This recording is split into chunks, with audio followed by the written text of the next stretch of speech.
Pour nous, travailler la communication, ça se fait à trois niveaux. Technique de communication. Donc, apprendre des outils, des concepts, comment je peux améliorer ma prononciation, comment je peux être plus efficace, avoir plus d'impact lorsque je communique, comment je peux, par exemple, faire une présentation et avoir un bon résultat, c'est-à-dire une bonne compréhension de ce que je raconte. Alors, on utilise des techniques, des outils, des concepts de communication. Ça, c'est le premier volet. Le deuxième, la préparation mentale. Ben oui, parce que comme pour un athlète, la compétition nécessite une préparation mentale. Ça se joue dans la tête.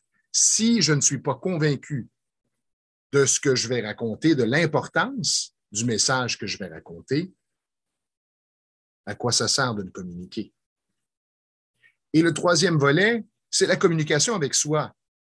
Lorsque vous êtes dans une situation de communication, ça peut être, par exemple, d'affirmer votre point de vue, de négocier, d'échanger, de peut-être même résoudre un conflit. Comment vous vous sentez à l'intérieur de vous? Est-ce que vous avez des réticences, des blocages, des sensations, des émotions fortes? Bien, si oui, c'est important de les écouter, de les libérer avec des techniques de psychotraumatologie.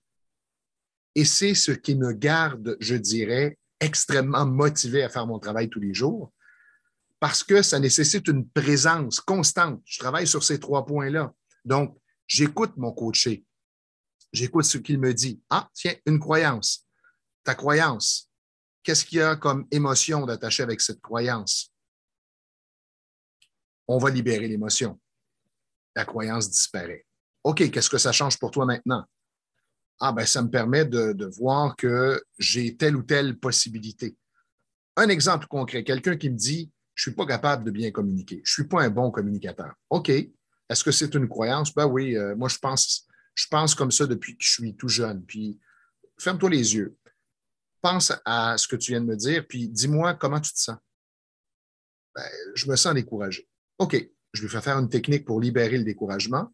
Maintenant, pense à ce que tu me disais tantôt. Tu n'es pas un bon communicateur. Non, c'est comme si ça ne résonne plus en moi. C'est comme si je n'y crois plus. La croyance est disparue. La personne maintenant qui va avoir tendance à se parler négativement. Ah, j'ai pas fait ça. J'ai pas eu tel résultat.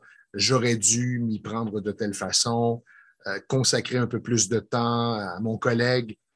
Préparation mentale. Qu'est-ce que tu penses?